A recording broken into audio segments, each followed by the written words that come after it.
2024년 11월 14일 오후 경기도 양평경찰서 당직실은 늦가을의 건조한 햇살 아래 다소 나른한 분위기 속에서 평소와 다름없는 일과가 이어지고 있었다.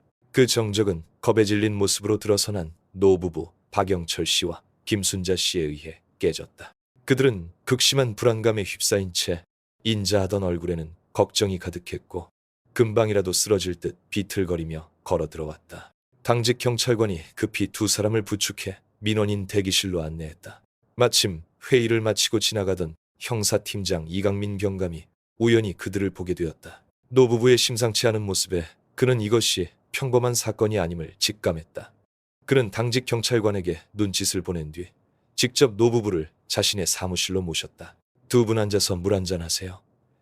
이 경감은 그들을 안심시키려는 듯 낮고 차분한 목소리로 말했다. 무슨 일이신지 천천히 침착하게 말씀해 주십시오. 김순자 씨는 의자에 앉자마자 아무 말도 잊지 못하고 흐느껴 울기 시작했다. 박영철 씨는 애써 평정을 유지하려 했지만 떨리는 두 손과 끊어지는 목소리는 그의 극심한 공포를 감추지 못했다. 경찰관님, 제발 우리 손자 좀 구해주세요. 그는 울먹이며 말했다. 우리 지훈이 우리 손자가 실종됐어요. 그의 새엄마 최서연, 그 여자가 우리 손자를 해친 게 틀림없어요. 이강민 경감은 즉시 사건의 심각성을 인지했다. 그는 옆에 앉은 젊은 경찰관에게 모든 진술을 기록하라고 눈짓했다. 어르신 서두르지 마시고 사건의 전말을 처음부터 말씀해 주세요. 박지훈 군이 언제부터 실종되었고 왜 새어머니를 의심하시는 겁니까? 그리고 황혼기에 접어든 두 노인의 눈물과 분노 섞인 진술을 통해 골마 터지기 직전의 갈등으로 가득 차는 가족의 비극적인 이야기가 재현되기 시작했다. 모든 것은 그날 아침 박지훈 군의 담임 선생님으로부터 걸려온 한 통의 전화에서 시작되었다. 선생님은 지훈이가 아무런 이유 없이 3일 동안 결석했다고 전했다. 불길한 예감에 휩싸인 노부부는 급히 손자에게 전화를 걸었지만 받지 않았다. 새며느리인 최서연에게 전화하자 그녀는 무서울 정도로 태어난 목소리로 지훈이가 새 스마트폰을 사주지 않아 삐져서 친구들과 놀러 나갔다고 대답했다. 거짓말이에요. 박영철 씨가 분노에 찬 목소리로 떨며 테이블을 가볍게 내리쳤다. 우리 손자는 우리가 어릴 때부터 키워서 성격을 잘 알아요. 그렇게 버릇없는 아이가 절대 아닙니다. 뭔가 이상하다는 생각에 우리 부부는 곧장 그의 집으로 달려갔습니다. 경찰관님, 우리가 도착했을 때 최소연은 텔레비전을 보며 손톱에 매니큐어를 칠하고 있었어요. 우리를 보고도 얼굴색 하나 변하지 않고 지훈이가 집을 나갔다는 말만 되풀이하더군요. 경찰에 신고는 했냐고 물으니 별일도 아닌 걸로 유난 떤다며 오히려 역정을 냈습니다. 새엄마가 친엄마는 아닐지라도 의부사들이 3일이나 실종됐는데 그렇게 무심하고 냉담한 태도를 보이는 게 정상입니까? 경찰관님 이강민 경감은 침묵 속에서 귀를 기울였고 그의 미간은 점점 더 좁혀졌다. 그는 물었다. 이 일 외에 이전에 지훈 군과 새어머니의 관계는 어땠습니까? 그 질문은 노부부가 오랫동안 억눌러왔던 울분을 건드린 듯했다. 그들은 가족의 모든 비극을 털어놓았다. 5년 전 첫째 며느리의 죽음으로 인해 아들 박민준 씨가 무너져 내렸고 3년 후 최서연과 재혼하기로 결정했던 일에 대해 이야기했다. 우리 아들은 원래 아주 건강했어요. 김순자 씨가 눈물을 닦으며 말을 이었다. 그런데 이상하게 최서연이랑 살기 시작하면서부터 몸이 점점 약해졌어요. 깡마르고 얼굴은 창백해졌죠. 최서연은 남편을 지극정성으로 돌보는 척했어요. 매일 약을 다려 먹였죠. 하지만 민준이의 병세는 계속 악화됐고 결국 2년 만에 세상을 떠났어요. 그때는 너무 슬퍼서 아무 생각도 못하고 그저 운명이라고만 여겼죠. 하지만 지금 다시 생각해보니 우리 아들의 죽음에는 의심스러운 점이 너무 많아요. 그리고 가장 중요한 세부사항인 재산 문제가 언급되었다. 박민준 씨는 사망하면서 빌라 양계 농장 그리고 거액의 예금을 포함한 막대한 재산을 남겼다. 유언에 따라 박지훈 군이 유일한 상속자였지만 지훈이가 만 18세 미만이었기 때문에 법적 후견인인 최소연이 그 모든 재산을 관리할 전권을 갖게 되었다. 그 여자가 돈을 전부 쥐고 있어요. 경찰관님. 박영철 씨가 말했다. 우리 손자는 자기 집에서 살면서도 하숙생처럼 지냈어요. 모든 지출을 그 여자에게 손 벌려 받아야 했죠. 두 사람의 갈등도 거기서부터 시작됐어요. 지훈이는 나중에 아버지 사업을 물려받기 위해 유학을 가고 싶어 했어요. 최서연은 반대했죠. 손자를 통제하기 쉽게 곁에 두려고 한 거예요. 손자가 만 18세가 되면 자기가 빈손으로 쫓겨날까봐 두려워했던 거죠. 그 여자는 우리 손자를 끔찍이 미워했어요. 그래서 아이가 실종됐다는 소식을 듣고 그 여자의 태도를 봤을 때 우리 부부는 재산을 가로채기 위해 그 여자가 우리 손자를 해쳤다고 확신한 겁니다. 노부부의 진술은 너무나도 명확한 그림을 제공했다. 의문의 실종 사건 재산 탈취라는 명백한 동기를 가진 주요 용의자, 그리고 모순으로 가득한 태도와 진술. 이것은 더 이상 평범한 사건이 아니었다. 이강민 경감은 자신이 특별히 중대한 형사사건을 마주하고 있음을 깨달았다.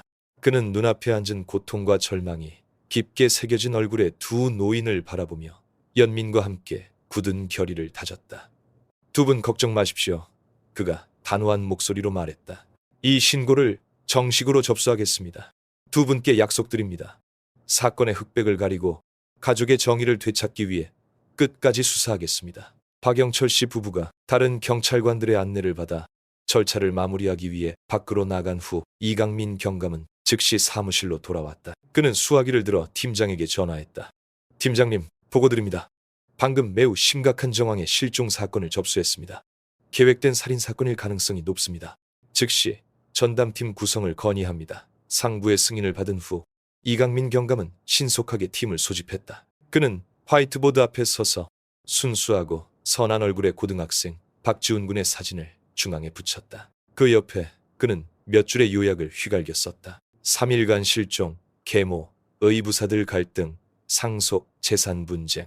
그리고 마지막으로 그는 최서연이라는 이름의 동그라미를 치고 두 줄의 밑줄을 그었다. 첫 번째 임무는 그가 동료들에게 말했다. 용의자의 집으로 직행한다. 한 팀은 최서연을 직접 상대하고 다른 팀은 기술적인 조치를 통해 집 주변과 농장을 초동 수색한다. 내 직감에 이 소년의 실종에 대한 해답은 바로 그 빌라 안 어딘가에 아직 남아있다. 박영철 씨 부부가 떠난 지 불과 15분 후 수사팀의 차량 행렬이 움직이기 시작했다. 이강민 경감은 조수석에 앉아 깊은 생각에 잠긴 채 창밖을 바라보았다. 그는 서두르지 않았다. 자신이 곧 마주할 상대가 보통 내기가 아니라는 것을 알고 있었다.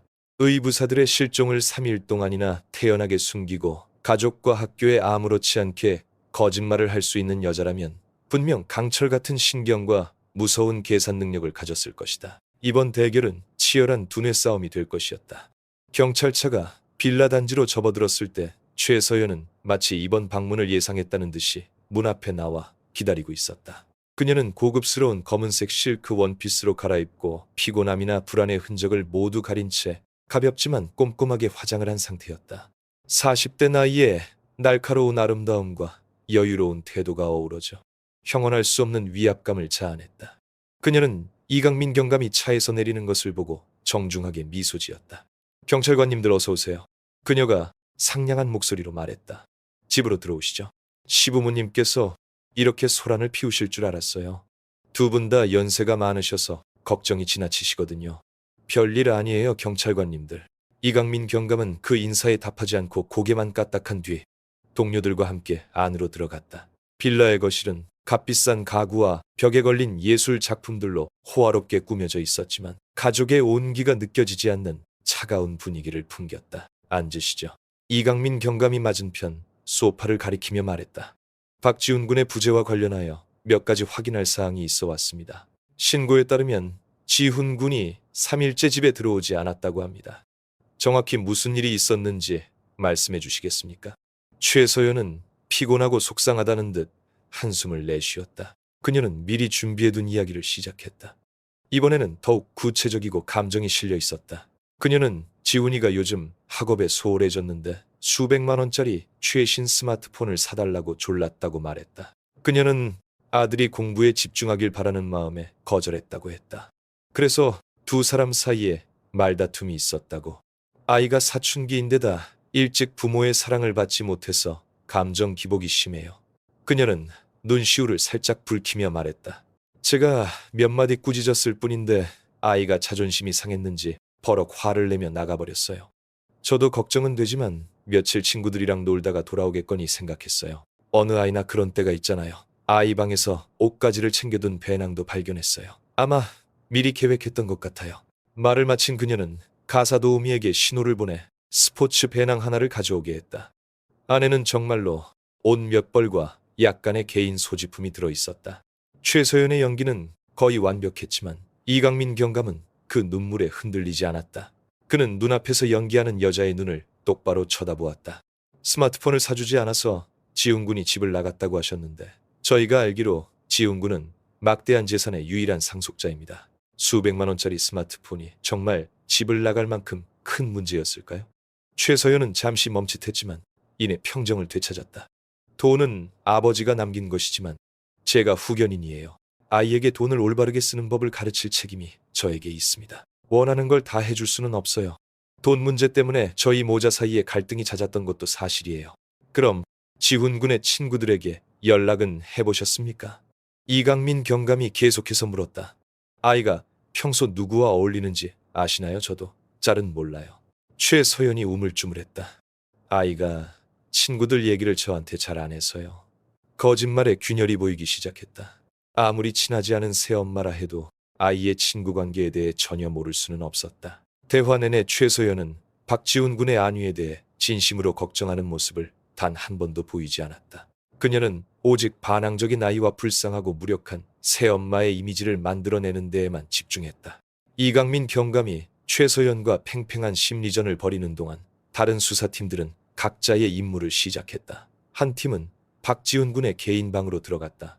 방은 크지 않았지만 깔끔하게 정돈되어 있었다. 배낭 하나가 사라지고 옷장이 뒤져진 흔적이 있는 것은 사실이었다. 하지만 형사들은 다른 이상한 점들에 주목했다. 지훈이의 책상 위에는 노트북과 충전기가 그대로 놓여 있었다. 그가 가장 좋아하던 일본 만화책 더미도 책장에 가지런히 꽂혀 있었다. 그리고 특히 침대 머리맡 작은 탁자 위에는 나무 액자가 가장 소중한 위치에 놓여 있었다. 사진 속에는 지훈이가 인자한 미소를 띤 한 여성과 함께 찍은 모습이 담겨 있었는데 바로 그의 돌아가신 친어머니였다. 한 젊은 수사관이 말했다. 이상합니다. 집을 나가는 10대가 옷은 안 챙겨도 노트북, 특히 이렇게 정신적으로 소중한 물건을 두고 갈 리가 없습니다. 이 발견은 집을 나간 현장이 의도적으로 연출되었을 가능성이 높다는 추측을 더욱 굳혔다. 동시에 다른 수사팀은 넓은 양계 농장이 있는 빌라 뒤편으로 이동했다. 수천 마리의 닭들이 현대식 축사에서 끊임없이 꼬꼬대거렸다. 닭 분뇨와 사료의 독특한 악취가 코를 찔렀다. 하지만 형사들의 주의는 농장 가장 구석진 곳에 견고하게 지어진 기계와 닭 사료 가공용으로 쓰이는 창고에 쏠렸다. 그들이 가까이 다가가자 이상한 냄새가 코를 찔렀다. 그것은 락스나 표백제 같은 산업용 세척제의 강한 화학약품 냄새였다. 화학약품 냄새는 너무 강해서 양계장의 악취를 거의 압도할 정도였다. 하지만 그 속에는 다른 냄새 역겨울 정도로 달콤하면서 비릿하고 퀴퀴한 이름 붙일 수 없는 냄새가 화학약품 냄새를 뚫고 새어나오려는 듯 희미하게 섞여 있었다. 창고문은 잠겨 있지 않았고 형사들이 문을 밀고 들어갔다. 내부는 꽤 넓었고 몇 대의 농업용 기계가 놓여 있었다. 시멘트 바닥은 물에 흠뻑 젖어 있었고 방금 아주 철저하게 솔질하고 물 청소를 한 흔적이 역력했다. 방구석에는 아직 물이 고여 있었다. 이곳의 화학 세척제 냄새는 더욱 지독했다. 그리고 그들은 그것을 보았다. 창고 한가운데에 거대한 산업용 분쇄기가 우뚝 서 있었다. 이것은 뼈나 농업 부산물을 갈아 가축 사료에 섞는데 전문적으로 사용되는 기계였다. 기계는 꽤 새 것처럼 보였지만 이상하게도 비정상적으로 깨끗했다. 스테인리스 스틸로 된 기계 전체가 반짝였고 흙이나 얼룩 하나 묻어있지 않았다. 마치 누군가 화학약품을 사용해 아주 작은 부분까지 세심하게 닦아낸 것 같았다. 노련한 형사 한 명이 다가갔다. 그는 몸을 숙여 장갑을 낀 손으로 청소가 닿기 어려운 기계 밑 틈새를 살짝 문질렀다. 손가락을 빼냈을 때 그는 손가락 끝에 젓갈색의 끈적한 액체가 묻어있는 것을 보았다. 그는 코에 가져가 냄새를 맡았다. 아주 희미했지만 그것이 기계의 기름 냄새가 아니라 피 냄새라는 것을 알아차릴 수 있었다. 정보는 즉시 무전기를 통해 이강민 경감에게 보고되었다. 보고를 들은 후에도 그는 평정한 표정을 유지했지만 마음속에서는 거센 파도가 일었다. 비정상적으로 깨끗하게 청소된 방, 의심스러울 정도로 꼼꼼하게 닦인 기계, 다른 냄새를 감추기 위한 지독한 화학약품 냄새. 이 모든 단서들이 최소연의 모순된 진술과 결합하여 하나의 끔찍한 진실을 가리키고 있었다. 그는 자리에서 일어나 대화를 끝냈다. 협조해 주셔서 감사합니다. 그가 아무런 감정 없는 목소리로 최서연에게 말했다.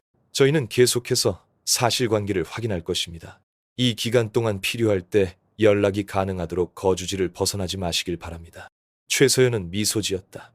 모두를 속였다고 생각하는 자의 자신감 넘치는 미소였다. 네, 물론이죠. 지훈이 소식이 있으면 가족에게 빨리 알려주세요. 경찰차 행렬이 떠났다. 차가 모퉁이를 돌아 사라지자 이강민 경감은 옆에 앉은 동료에게 돌아서서 얼음장처럼 차가운 목소리로 말했다. 즉시 사복 형사 2명을 배치해서 이 빌라를 24시간 감시하도록 해.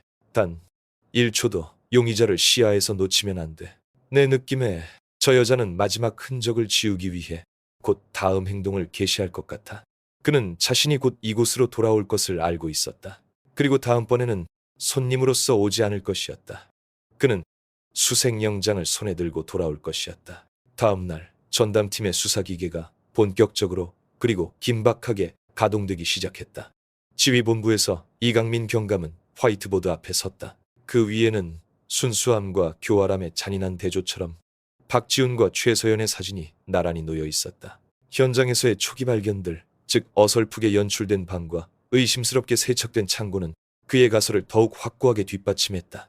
최서연은 거짓말을 하고 있었다. 하지만 그 거짓말을 벗겨내기 위해서는 그가 통제할 수 없는 세계, 즉 박지훈의 세계로부터의 객관적인 증거가 더 필요했다. 오늘 우리의 임무는 명확합니다. 그가 팀원들에게 말했다. 우리는 지훈이와 가장 가까웠던 사람들을 통해 그의 진짜 모습을 재구성해야 합니다. 동시에 기술의 렌즈를 통해 아이가 사라지기 전 마지막 시간들을 재현해야 합니다. 이 두 가지 공격은 동시에 이루어져야 합니다. 한 수사팀은 즉시 양평고등학교로 파견되었다. 그들은 담임 선생님인 이지혜 씨뿐만 아니라 지훈이의 반에서 가장 친한 친구들을 만나기 위해 찾아갔다. 대화는 학교 상담실 학생들이 마음을 열기에 충분히 사적인 공간에서 이루어졌다. 가장 먼저 불려와 이야기를 나눈 사람은 지훈이의 짝꿍이자 가장 친한 친구인 김민수였다. 민수는 활발하고 영리한 소년이었지만 지훈이의 실종 소식과 그것이 새어머니와 관련이 있을 수 있다는 말을 듣자 얼굴이 굳어지고 분노로 가득 찼다. 저는 안 믿어요. 수사관들이 질문을 던지자마자 민수가 단호하게 말했다. 저는 지훈이가 집을 나갔다는 걸 절대 믿지 않아요. 절대로 그럴 리가 없어요. 민수는 지훈이가 특히 아버지가 돌아가신 후 매우 내성적인 아이였다고 말했다. 지훈이가 유일하게 믿고 속마음을 털어놓는 상대가 바로 민수 자신이었다. 지훈이는 민수에게 새어머니와 함께 사는 것이 얼마나 답답하고 숨 막히는지 여러 번 이야기했다. 그 아줌마가 지훈이를 때리거나 욕하지는 않았어요. 민수가 분개한 목소리로 말했다. 하지만 감옥보다 더 심하게 통제했어요. 어디 가는지 뭘 하는지 돈을 얼마나 쓰는지 전부 보고해야 했어요. 자기 집이 아니라 남의 집에 사는 것 같다고 했어요. 지훈이의 가장 큰 꿈은 대학에 합격해서 유학을 가 그곳에서 벗어나는 것이었다. 할아버지 할머니를 무척 아꼈어요.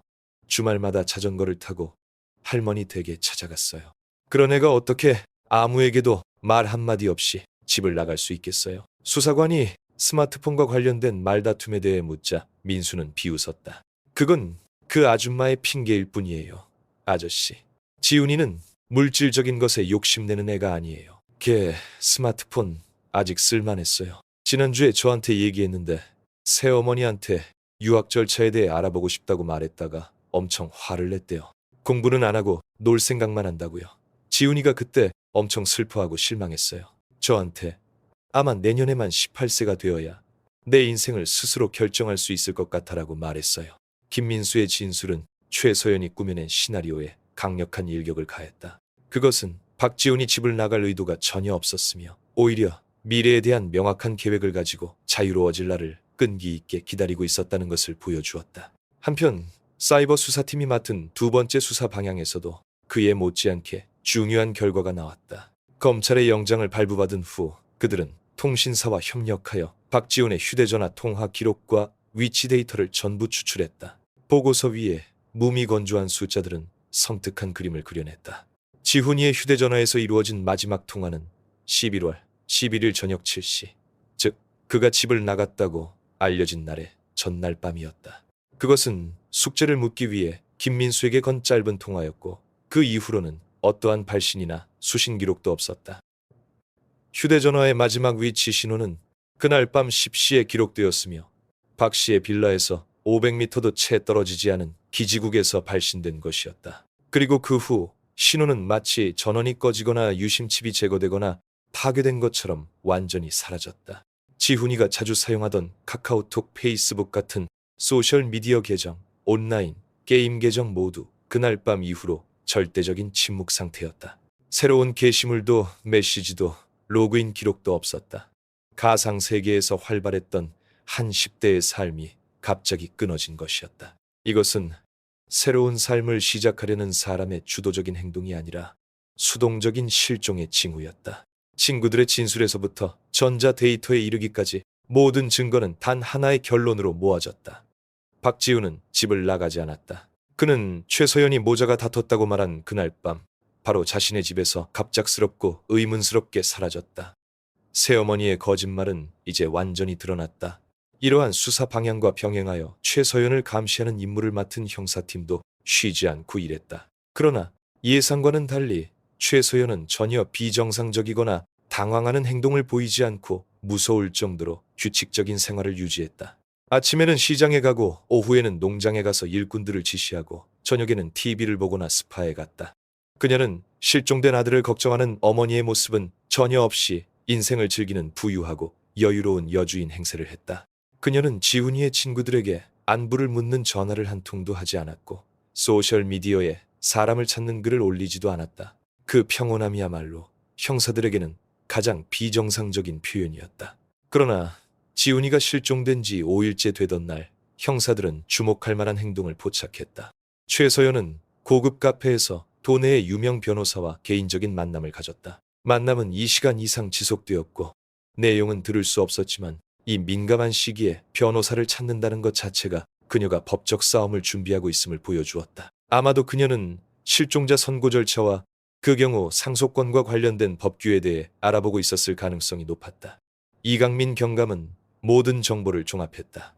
범죄의 그림은 점차 더 선명해졌다. 동기 갈등, 거짓말 모든 것이 증명되었다. 하지만 그에게는 여전히 가장 중요한 것, 마지막 카드를 뒤집을 수 있게 해줄 물적 증거가 부족했다. 그는 법의학팀이 그 빌라와 농장, 특히 그 신비한 분쇄기가 있는 창고의 벽돌 하나하나를 뒤집고 땅 한 뼘 한 뼘을 파헤칠 수 있도록 허가하는 포괄적인 수색영장을 발부받기 위한 충분히 확실한 이유, 즉 명분이 필요했다. 그는 최서연이 교활한 여우라는 것을 알고 있었다. 그녀는 쉽게 허점을 드러내지 않을 것이었다. 하지만 그는 또한 완벽한 범죄는 없다고 믿었다. 아무리 치밀하게 계산한 범인이라도 모든 흔적을 지울 수는 없는 법이다. 그와 그의 동료들은 팽팽한 심리전 시간과 인내심의 경주를 벌이고 있었다. 그들은 기다려야 했다.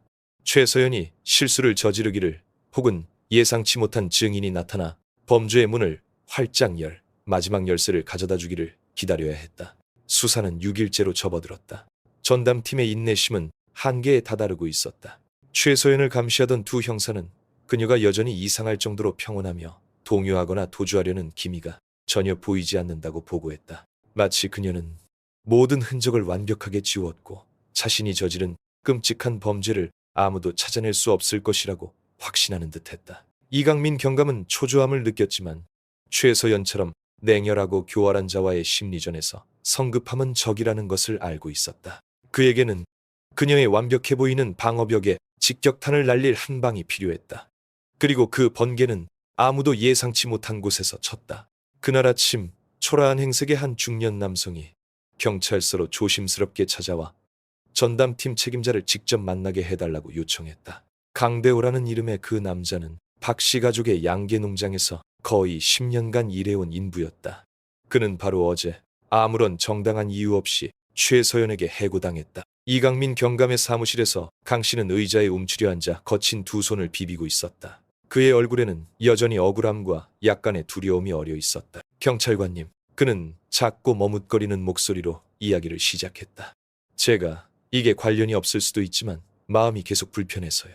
지훈 도련님이 실종되던 그날 밤 사모님 행동이 많이 이상했어요. 이강민 경감은 즉시 몸을 바로 세웠다. 이것이 바로 그가 기다리던 것이라는 것을 알았다. 그는 강 씨에게 침착하게 계속 이야기하라고 신호했다. 강 씨는 양계 농장의 근무 규정이 매우 엄격하다고 말했다. 저녁 6시 이후에는 모든 인부가 퇴근해야 하고 사료 가공 창고 구역은 잠가야 했다. 하지만 그날 밤 10일시경 그가 농장 근처 도랑에서 낚시를 하러 가던 길에 창고에 불이 환하게 켜져 있는 것을 보고 매우 놀랐다고 했다. 호기심에 강 씨는 몰래 다가가 덤불 뒤에 숨어 창문 틈으로 안을 들여다보았다. 아주 이상한 광경을 봤습니다, 경찰관님. 강 씨는 당시를 떠올리며 떨리는 목소리로 말했다. 안에는 최 사모님 혼자 계셨어요. 그분이 산업용 분쇄기를 돌리고 있었어요. 기계 돌아가는 소리가 굉음을 내며 아주 컸습니다. 평소에는 낮에 저희 인부들만 닭뼈나 옥수수를 갈기 위해 그 기계를 다뤘기 때문에 이상하게 생각했어요. 사모님은 지금까지 이런 힘든 일에 손 한 번 뗀 적이 없는데 하물며 한밤중에 말이죠. 그분은 머리부터 발끝까지 비옷을 입고 장갑과 마스크까지 착용해서 아주 비밀스러워 보였어요. 강 씨는 이강민 경감의 등골을 오싹하게 만드는 세부 사항을 계속 이야기했다. 그분이 계속해서 큰 양동이로 물을 퍼서 분쇄기 투입구에 붓고 또 솔로 아주 열심히 문질러 닦았어요. 마치 아주 끔찍한 얼룩 같은 걸 지우려는 것처럼요. 저는 잠시 보다가 너무 무서워서 그냥 집으로 돌아왔습니다. 하지만 다음날 아침 출근해 보니 그분이 낡은 닭모이 부대를 전부 새 것으로 교체해 놓았더군요. 그리고 창고 안의 락스 냄새는 10m 밖에서도 맡을 수 있을 정도로 지독했어요. 왜 이제야 신고하신 겁니까? 이강민 경감이 물었다. 저도 무서웠습니다. 강 씨가 기어들어가는 목소리로 말했다. 사모님은 무서운 분이에요. 제가 쓸데없는 말을 하면 바로 일자리를 잃을 테니까요. 저도 그냥 사적인 일이 있겠거니 생각했습니다. 그런데 며칠 뒤 지훈 도련님이 실종됐다는 소식을 듣고 어제 갑자기 저를 부르시더니 제가 늙어서 일의 능률이 떨어진다는 둥 애둘러 말씀하시고는 한 달치 월급을 주며 바로 해고하셨어요. 그때 뭔가 잘못됐다는 걸 느꼈습니다. 저를 해고한 게 입막음용이라고 생각했어요. 밤새 고민하다가 여기 와서 경찰관님들께 신고해야겠다고 결심했습니다. 강대우 씨의 진술은 마지막 퍼즐 조각이자 전담팀이 애타게 찾던 황금 열쇠였다. 그것은 흩어져 있던 모든 단서들을 완벽하게 연결했다. 그것은 운명의 그날 밤 창고 안에서 무슨 일이 일어났는지를 재현했다. 최서연은 박지훈을 살해했을 뿐만 아니라 닭모이 분쇄기를 이용해 상상할 수 없을 정도로 잔인한 방식으로 자신의 범죄를 은폐했다. 형사들이 맡았던 지독한 화학약품 냄새는 바닥을 닦기 위한 것이 아니라 피냄새와 한 생명의 마지막 흔적을 지우기 위한 것이었다. 즉시 이강민 경감은 전담팀 전원을 소집했다. 그는 새로운 증인의 진술을 발표하고 재산 갈등, 거짓 진술, 휴대전화 데이터 위장된 현장 변호사 접견과 같은 의심스러운 행동 등 지금까지 수집된 모든 증거와 결합했다. 우리는 충분한 근거를 확보했습니다. 그가 단호하고 결단력 있는 목소리로 결론 내렸다.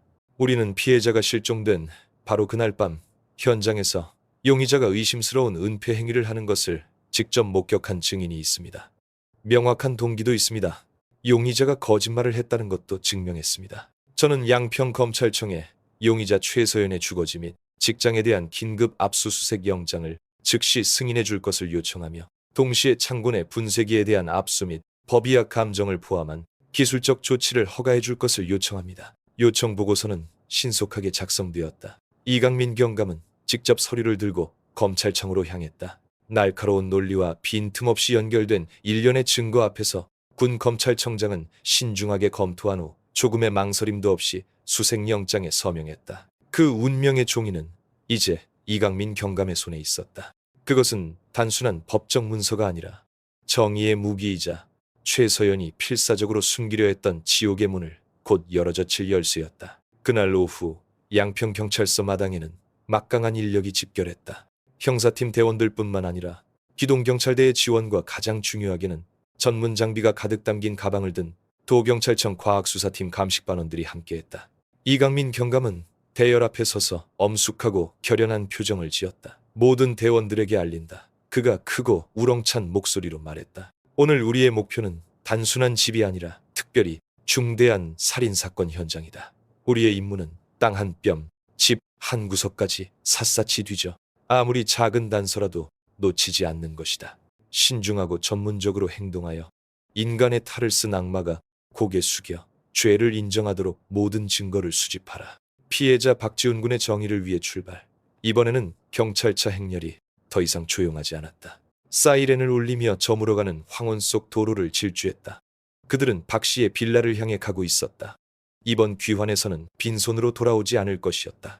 그들은 진실과 함께 돌아올 것이었다. 경찰차 행렬은 언덕 위로 이어지는 길을 조용히 들어섰다. 바퀴 아래 자갈 구르는 소리만이 들릴 뿐이었다. 그들은 마지막 순간까지 기습의 요소를 유지하기 위해 사이렌을 울리거나 경광등을 켜지 않았다. 이강민 경감의 지휘 차량이 정문 바로 앞에 멈춰섰을 때 최서연은 마당에서 꽃에 물을 주고 있었다. 소리를 듣고 돌아선 그녀는 경찰 차량과 수십 명의 제복 입은 사람들이 쏟아져 나오는 것을 보자마자 입가의 미소가 즉시 굳어버렸다. 사건이 시작된 이래 처음으로 최서연의 자신만만하고 여유로운 표정이 사라지고 그 대신 감출 수 없는 당황한 기색이 스쳐 지나갔다. 이강민 경감과 2명의 수사관 그리고 검찰 대표 1명이 그녀를 향해 빠르게 다가갔다. 그는 아무 말 없이 최서연의 얼굴 앞에 긴급 압수수색 영장을 내밀었다. 우리는 이곳에 박지훈 군의 실종과 관련된 증거가 은닉되어 있다고 믿을 만한 충분한 증거를 가지고 있습니다. 그가 차갑고 단호한 목소리로 말했다. 수사기관에 협조해 주시기 바랍니다. 최서연은 영장 위의 붉은 직인과 서명을 뚫어지게 쳐다보았고 그녀의 얼굴은 새하얗게 질렸다. 그녀는 자신의 연극이 막을 내릴 때가 왔음을 알았다. 이제 어떤 조항도 소용없었다. 그녀는 그저 조용히 몇 걸음 물러나 한때 자신의 불가침 왕국이라 여겼던 구역으로 공권력이 쏟아져 들어오는 것을 내버려둘 뿐이었다. 수색은 체계적이고 조직적으로 진행되었다. 이강민 경감은 신속하게 인력을 분배했다. 최서연과 집안의 모든 가사도우미는 거실에 모이도록 지시받았다. 2명의 여형사가 그들이 외부와 연락하거나 업무를 방해하지 못하도록 철저히 감시했다. 다른 팀들은 각지로 흩어졌다. 한 팀은 본 빌라 전체를 수색하는 책임을 맡았다. 다른 한 팀은 정원구역과 부속 건물들을 샅샅이 뒤졌다. 그리고 가장 중요한 팀, 즉 이강민 경감이 직접 감독하는 과학수사팀의 최정예 감식반원들은 주 목표 지점인 양계 농장 끝에 있는 사료 가공 창고로 직행했다. 창고문이 활짝 열리자 지독한 화학 세척제 냄새가 다시 한번 모두의 코를 찔렀다. 하지만 이번에는 법의학팀이 준비되어 있었다. 그들은 머리부터 발끝까지 방호복을 완벽하게 착용하고 전문 마스크를 쓴 채 작업을 시작했다. 창고는 즉시 봉쇄되어 엄격하게 보호되는 현장으로 변했다. 그들은 어떤 세부 사항도 놓치지 않았다. 시멘트 바닥은 깨끗이 닦여 있었지만 분석을 위해 샘플을 채취했다. 배수구 시스템도 해체되었다. 내부의 찌꺼기층 하나하나가 조심스럽게 수거되었다. 창고 뒤 쓰레기통에서는 수십 개의 대용량 락스병과 새 것이지만 너무 강하게 문질러 소리 달아버린 철수세미들이 발견되었다. 이 모든 것은 무언가 매우 더럽고 끔찍한 것을 지우려는 비상한 노력을 보여주었다. 하지만 수색의 핵심은 방 한가운데 우뚝 서 있는 산업용 분쇄기였다. 겉보기에는 완벽하게 반짝였다. 그러나 법의학 전문가들의 눈에는 그 깨끗함이야말로 가장 비정상적인 징후였다. 작업 시작. 감식반장이 명령했다. 고출력 조명 시스템이 설치되어 기계의 구석구석을 환하게 비췄다. 감식반원들은 전문 장비를 사용하기 시작했다. 먼저 자외선 UV 램프였다. 희미한 보랏빛 아래에서 육안으로는 볼 수 없었던 흔적들이 나타나기 시작했다. 분쇄기 뒤편 벽과 바로 위 천장에서 희미하게 빛을 반사하는 얼룩덜룩한 자국들이 나타났다. 그것은 기계 작동 과정에서 튄 피를 닦아낸 흔적일 수 있었다. 그 모든 위치는 표시되고 사진으로 기록되었다. 다음으로 그들은 죽음의 기계 자체를 해부하기 시작했다. 분쇄기의 각 부품, 즉 보호덮개 원료 투입구, 그리고 가장 중요한 내부의 날카로운 강철, 칼날 뭉치가 조심스럽게 해체되었다. 작업은 극도의 꼼꼼함과 인내심을 요구했다. 그들은 모든 틈새와 나사 하나하나를 살폈고 마침내 첫 번째 흔적들을 발견하기 시작했다. 발견했습니다. 한 젊은 감식반원이 긴장된 목소리로 외쳤다. 그는 칼날의 회전축 부분을 가리키고 있었다. 그곳은 청소하기 매우 어려운 위치였다. 칼날 표면은 닦여 있었지만 금속 부품들이 서로 맞물리는 연결부에는 여전히 검붉은 색의 얇은 오염물질층이 남아 있었다. 멸균된 면봉이 조심스럽게 삽입되어 샘플을 채취했다. 면봉은 즉시 젓갈색으로 변했다. 하지만 결정적인 발견 모두를 숨죽이게 만든 발견은 기계의 필터망 아래에서 나왔다. 이 망은 너무 큰 물질이 아래로 떨어지는 것을 막는 역할을 하며 이건 역시 닫혀 있었다. 하지만 구석에 숨겨진 작은 망 구멍에 무언가가 여전히 끼어 있었다. 20년 이상의 경력을 가진 감식반장은 전문 핀셋을 사용하여 조심스럽게 그 물체를 집어내 멸균된 페트리 접시에 놓았다. 모두가 고개를 숙여 들여다보았다. 그것은 머리카락 카놀이었다. 몇 센티미터 길이의 검은 머리카락이 갈아 으깨진 살점처럼 보이는 희끄무레한 색의 아주 작은 조직 조각에 단단히 감겨 있었다. 창고 전체에 침묵이 흘렀다. 아직 DNA 감식 결과가 나오지 않았지만 그 자리에 있던 모두는 마음속으로 무엇을 찾았는지 알고 있었다. 그들은 박지훈의 남은 흔적을 찾았다. 상상조차 할 수 없는 시신 은닉 행위의 증거를 찾은 것이었다. 이강민 경감은 그곳에 서서 두 주먹을 꽉 쥐었고 손마디가 하얗게 질렸다. 그의 마음속에서 분노가 극에 달했다. 그는 바로 이곳에서 벌어졌을 끔찍한 광경을 상상할 수 있었다. 살해당한 소년 박지훈이 잔혹한 새어머니에 의해 이곳으로 끌려와 바로 이 기계에 의해 그는 더 이상 생각하고 싶지 않았다. 그는 몸을 돌려 창고 밖으로 빠르게 걸어나갔다. 그의 목소리가 무전기를 통해 차갑고 단호하게 울려 퍼졌고 밖에서 꼿꼿대거리는 닭 울음소리를 압도했다. 본건물 수사팀 주모 용의자 최서연을 즉시 본서로 압송하라. 최서연이 두 여형사에게 이끌려 거실 밖으로 나올 때 그녀는 더 이상 우아하고 고귀한 외모를 유지하지 못했다. 평온함의 가면은 산산조각나고 공포와 분노로 일그러진 얼굴이 드러났다. 그녀는 소리치거나 저항하지 않고 조용히 걸었다. 하지만 이강민 경감이 창고 쪽에서 걸어 나올 때 그를 훑어보는 그녀의 눈빛에는 극도의 증오가 담겨 있었다. 그녀는 바로 이 남자가 모든 것을 망쳤다는 것을 알았다. 첫 번째 신문은 그날 밤 경찰서에서 바로 이루어졌다. 이제 회색 수의를 입은 최서연은 이강민 경감과 마주 앉았다. 그녀는 금세 평정을 되찾았다. 그녀는 자신의 마지막 무기인 침묵과 끝까지 범행을 부인하는 전략을 사용하기 시작했다. 저는 아무것도 몰라요. 그녀는 모든 질문에 그 말을 반복했다. 저를 체포한 것은 위법입니다. 무고죄로 당신들을 고소할 거예요. 이강민 경감이 왜 한밤중에 창고를 그렇게 철저하게 청소했는지 묻자 그녀는 태연하게 대답했다. 제 집이에요. 제가 청소하고 싶을 때 청소하는 게 뭐가 잘못됐죠? 그가 인부의 진술을 언급하자 그녀는 비웃었다. 저한테 해고당한 인부놈이 당연히 저를 험담하겠죠. 그런 자의 말을 당신들도 믿는단 말이에요. 최서연은 매우 강력한 상대로 드러났다. 그녀는 침착하고 논리가 날카로웠으며 진술에서 조금의 허점도 보이지 않았다. 그녀는 수사기관이 공식적인 감식 결과를 얻기 전까지는 자신에게 범행을 부인할 기회가 있다는 것을 알고 있었다. 이강민 경감은 서두르지 않았다. 그는 이런 여자에게 압박을 가해서는 굴복시킬 수 없다는 것을 알았다. 그는 신문을 잠시 중단하라고 신호했다. 저 여자 저기서 생각하게도 그가 동료에게 말했다. 저렇게 평온한 척할수록 우리가 마지막 증거를 내밀었을 때의 붕괴는 더욱 처참할 것이다. 이틀 후 국립과학수사연구원의 감식 결과서가 봉인된 봉투에 담겨 도착했다. 예상대로 결과는 모든 것을 확인시켜 주었다. 분쇄기에서 발견된 조직 샘플은 인간의 DNA 구조를 가지고 있었고 함께 발견된 머리카락은 박지훈의 방 빗에서 채취한 머리카락 샘플과 대조한 결과 100% 일치했다. 벽과 천장의 빛 반사 흔적도 피해자와 동일한 혈액형의 사람 혈흔으로 확인되었다. 모든 증거가 테이블 위에 놓였다. 두 번째 신문이 시작되었다. 최서연이 방으로 들어왔다. 이틀간의 구금 생활로 자신감이 좀 줄어든 듯 보였지만 여전히 차가운 표정을 유지하려 했었다. 이강민 경감은 말을 많이 하지 않고 두꺼운 감식 서류 뭉치를 조용히 최서연 쪽으로 밀었다. 맨 위에는 분쇄기에서 발견된 머리카락과 살점 조각을 확대한 클로즈업 사진들이 놓여 있었다. DNA 감식이 확인되었습니다. 이강민 경감이 느리고 또박또박한 목소리로 말했다. 이 머리카락은 박지훈 군의 것이고 이 살점도 박지훈 군의 것이며 벽의 혈흔도 박지훈 군의 것입니다. 이제 와서 더 할 말이 있습니까? 최서연은 그 사진들을 뚫어지게 쳐다보았다. 그녀의 입술이 떨리기 시작했다. 그녀가 그토록 공들여 쌓아 올렸던 견고한 방어벽에 마침내 첫 균열이 생겼다. 그녀는 모든 부인이 무의미해졌음을 알았다.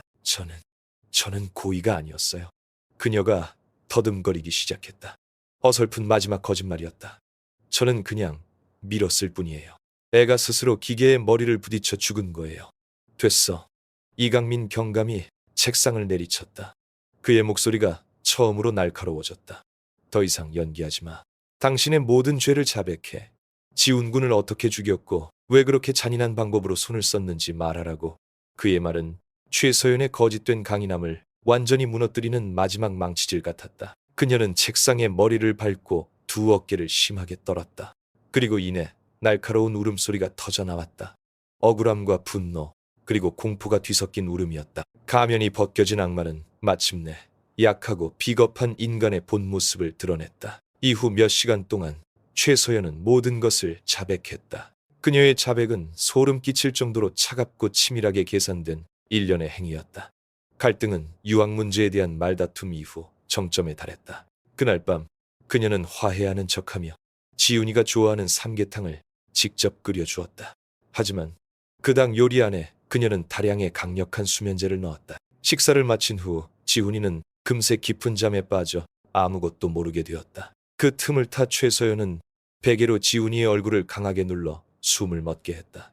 범행을 저지른 후 그녀는 전혀 당황하지 않았다. 그녀는 지훈이의 시신을 미리 모든 것을 준비해둔 창고로 끌고 갔다.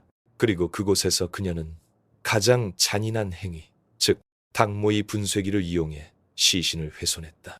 그녀는 그렇게 하면 이 세상 누구도 박지훈의 흔적을 찾을 수 없을 것이라고 생각했다.